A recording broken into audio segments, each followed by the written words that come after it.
Hello my dear students, आज हम पहली इकाई के अंतर्गत पाठ 4 जिसका शीर्षक है मेरी स्मृति, इस पाठ को पढ़ेंगे। प्रस्तुत कविता की कवि डॉक्टर रमाकांत श्रीवास्तव जी हैं। रमाकांत श्रीवास्तव जी का जन्म उत्तर प्रदेश के रायबरेली में वर्ष 1921 में हुआ था। डॉक्टर श्रीवास्तव जी ने वर्ष 1944 से लेकर अब तक पत्रकारिता और संपादन को एक व्यवसाय के रूप में और एक मिशन के रूप में अपने जीवन में चुना था।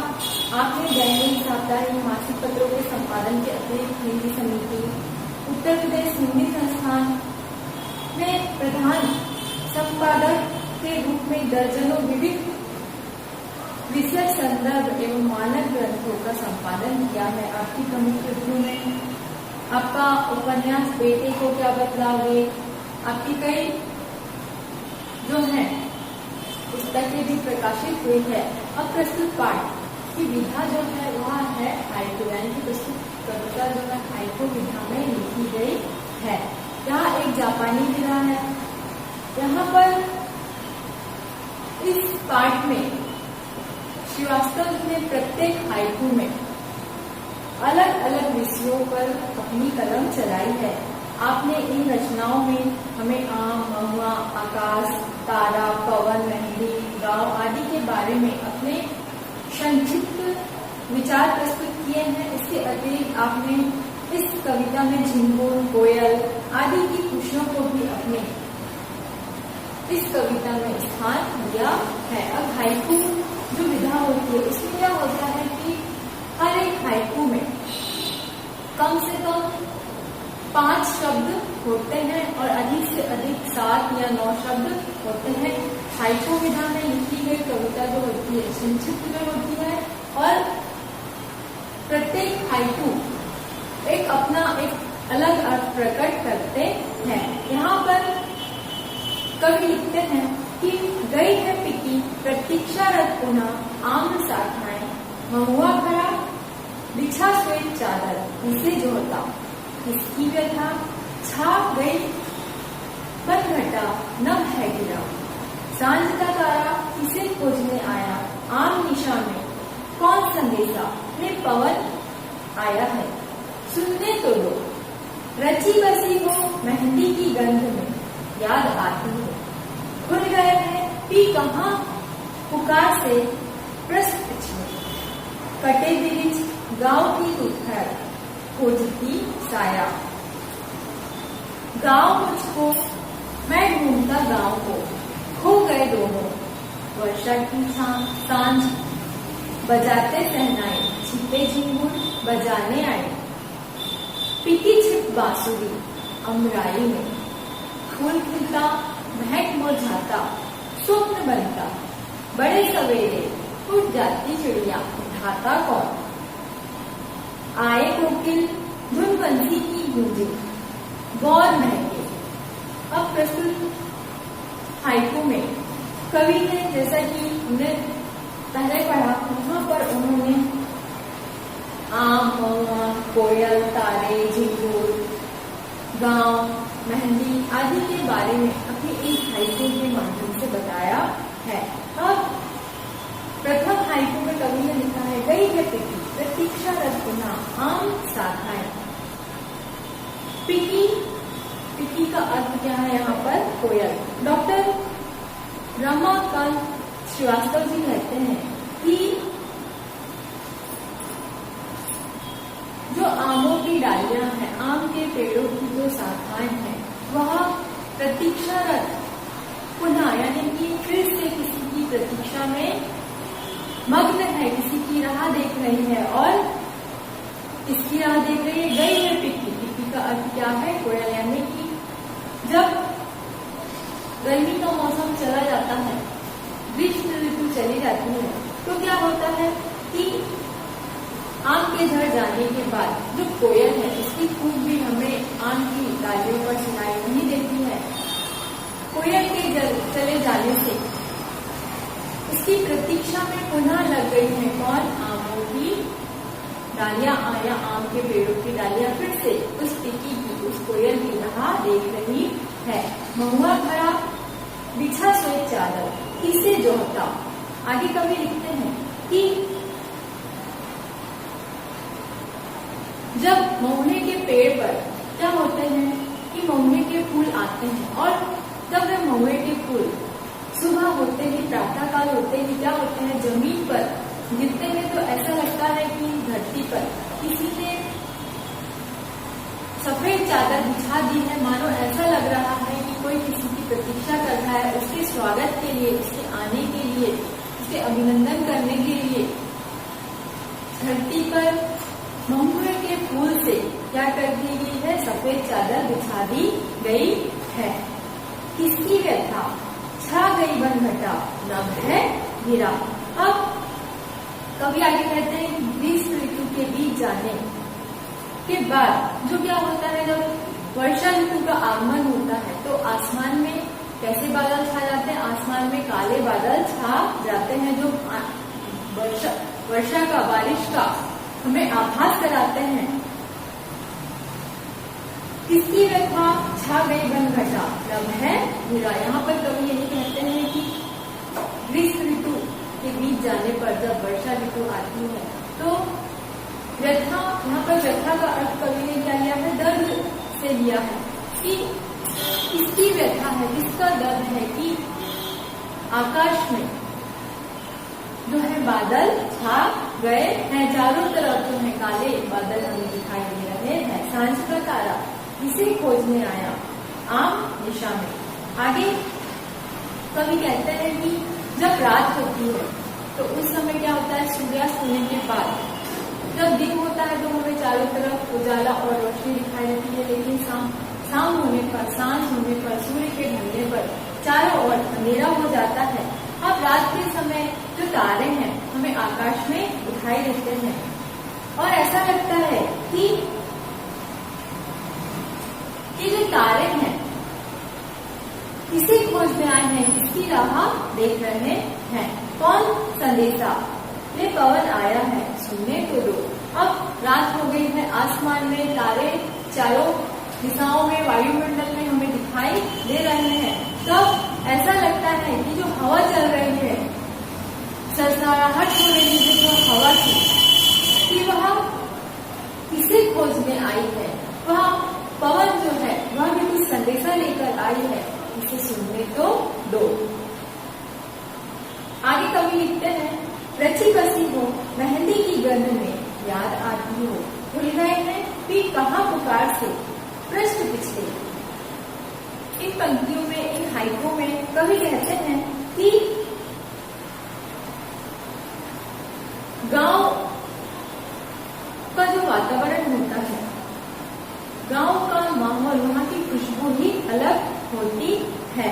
यहाँ पर कवि गांव से संबंधित वर्णन करते हैं कि रची बसी हो मेहंदी की गंध में, जो मेहंदी की खुशबू होती है वह भीनी भीनी खुशबू हमेशा से ही हमारे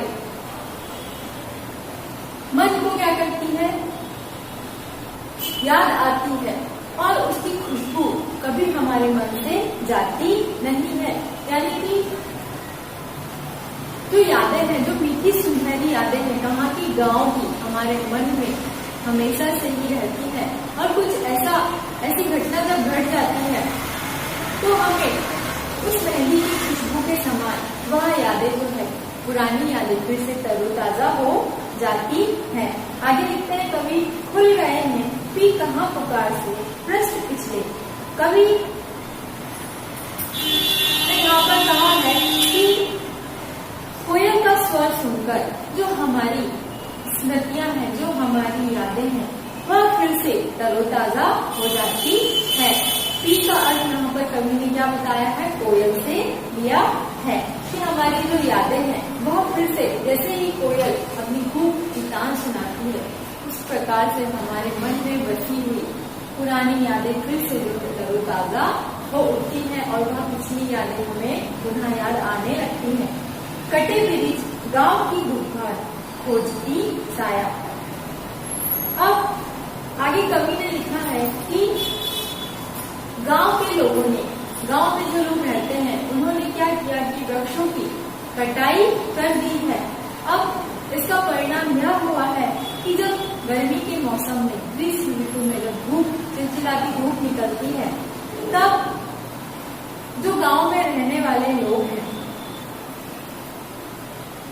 उस धूप से बचने के लिए पेड़ों की छांव को ढूंढते हैं, लेकिन वृक्षों के कट जाने से उन्हें कहीं भी जो है छांव का आसरा नहीं मिल पाता है।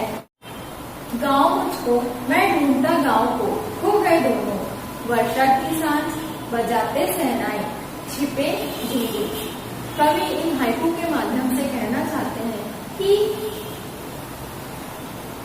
गांव में रहने वाले लोग जो है शहरों में आकर रहने लगे हैं, और अब अभी के समय में जो है शहर और गांव दोनों का वातावरण बहुत ही बदल गया है, उनकी जीवन शैली बदल गई है। गांव में भी अभी हमें जो है बहुत परिवर्तन देखने को मिलता है। इसीलिए जो गांव के लोग शहरों में आए थे अपना जीवन यापन करने के लिए, वे ना तो अब गांव के लोगों को जानते हैं और ना ही गांव में रहने वाले लोग जो हैं शहरों में आए हुए लोगों को पहचानते हैं और ना ही उन्हें जानते हैं। वर्षा की सांझ, बजाते शहनाई, छिपे झिंगुर। अब यहाँ पर कवि कहना चाहते हैं कि जो झिंगुर है, जब वर्षा ऋतु आती है, वर्षा के मौसम में, बारिश के मौसम में क्या होता है कि जो झिंगुर है, जैसे ही शाम होती है तो उनकी आवाज, अंधेरे में जब अंधेरा हो जाता है, सूर्यास्त हो जाता है, तो उनकी आवाज, झिंगुर की आवाज हमें कैसे लगती है कि जैसे कोई शहनाई बजा रहा हो। और शाम के समय वे झिंगुर जो है गांव में या शहर में दोनों जगह बोलने लगते हैं और उनकी आवाज हमें शहनाई से प्रतीत होती है। बजाने आई पीटी छिप बांसुरी अमराई में। कवि इन पंक्तियों में कहना चाहते हैं कि कोयल जो है अमराई में आ गई है तथा उसकी जो आवाज है, कोयल की जो मीठी आवाज है, वह इसके समान लग रही है कान्हा की बंसी, बांसुरी के समान उसकी आवाज जो है हमें सुनाई दे रही है। फूल खिलता, महक मुरझाता, स्वप्न बनता। इन पंक्तियों में या इन हाइकू में कवि कहना चाहते हैं कि फूल खिलते हैं, महकते हैं, जैसे ही सूर्योदय होता है तो पौधों पर, पेड़ों पर फूल खिल जाते हैं, महकते हैं, और जैसे ही शाम होती है तो क्या होते हैं, वह पुनः मुरझा जाते हैं। क्या प्रक्रिया जो है सतत चलती रहती है। सूर्योदय होता है, फूल खिलते हैं, सूर्यास्त होता है और मुरझा जाते हैं और अपनी खुशबू जो है चारों ओर वातावरण में, अपने पर्यावरण में बिखेरते जाते हैं। यहाँ पर कवि यही कहते हैं कि जब हम सोए हुए रहते हैं तो हमें स्वप्न आते हैं, सपने आते हैं, लेकिन जैसे ही हम जागते हैं तो वह हमारे मन से, हमारी नजरों से ओझल हो जाते हैं और नष्ट हो जाते हैं। बड़े सवेरे उठ जाती चिड़िया, जगाता कौन। अब यहाँ पर कवि आगे कहते हैं कि ये जो चिड़िया है, सुबह सुबह जैसे ही सूर्योदय होता है तो उन चिड़ियों की चहचहाट हमें सुनाई देने लगती है। लेकिन कवि यहाँ पर यह कहना चाहते हैं कि इन चिड़ियों को इतने सुबह सुबह कौन जगा देता है या कौन उठा देता है। आए कोकिल, धुन बंसी की गूंजे, गौर महके। यहाँ पर कवि क्या कहना चाहते हैं कि कोकिल यानी कि कोयल के आ जाने से जो है बगीचों में फिर से बंसी के समान, बांसुरी के समान उन कोयलों की आवाजें जो है, उन कोयल की आवाजें गूंजने लगी हैं। और गौर महके, जैसे कि अमराई में, आम के बगीचों में गौर आ जाते हैं, उनकी खुशबू चारों ओर फैल जाती है तो कोयल को एहसास हो जाता है और वह पुनः उस अमराई में आ जाती है और अपनी आवाज की मधुरता जो है चारों ओर बिखेरती है। उसकी आवाज हमें किस प्रकार सुनाई देती है, बांसुरी के समान सुनाई देती है। तो इन पंक्तियों के माध्यम से जो है कवि ने हमें अमराई, फूल, कोयल, झिंगुर आदि के बारे में बताया है। अब प्रस्तुत पाठ के माध्यम से कवि ने हमें यही संदेश दिया है, यही प्रेरणा दी है कि जिस प्रकार प्रकृति या पर्यावरण के सभी घटक जो हैं अपना कार्य निरंतर बिना किसी लालच के, बिना किसी स्वार्थ के करते रहते हैं और दूसरों के लिए वह अपना जीवन जीते हैं। उन्होंने जो प्रकृति है उसे हमेशा देना ही सीखा है। वह हमसे कुछ मांगती है क्या? नहीं, वह हमें सिर्फ देती है। उसी प्रकार कवि डॉक्टर रमाकांत श्रीवास्तव जी जो है वह मनुष्य से, मानव से भी यही अपेक्षा करते हैं कि प्रकृति के घटकों की तरह भी जो मनुष्य है उसे अपना निरंतर सतत कार्य करते रहना चाहिए, बिना किसी लालच के, बिना किसी स्वार्थ के। हम मनुष्यों की यही जिम्मेदारी बनती है कि हमारी जो वसुंधरा है, हमारा जो पर्यावरण है, वह हमेशा जो है हमारी वसुंधरा हमेशा ऐसे ही हरी भरी रहे। इसके लिए हमें जो है वृक्षों को कटने से रोकना होगा, अधिक से अधिक पेड़ लगाने होंगे और हमारे जितने भी पर्यावरण के घटक हैं उनकी हमें रक्षा करनी होगी। तो हम इस पाठ्य माध्यम से यही सीखेंगे कि प्रकृति के जितने भी घटक है वह हमें सिखाते हैं। उसमें कवि ने तारे, कोयल, झिंगुर, गांव का वातावरण, मेहंदी की खुशबू आदि कई उदाहरणों के माध्यम से हमें समझाया है कि इन प्रकृति के घटकों की तरह हमें भी जो है अपना कार्य बिना किसी स्वार्थ और बिना किसी लालच से करते रहना चाहिए।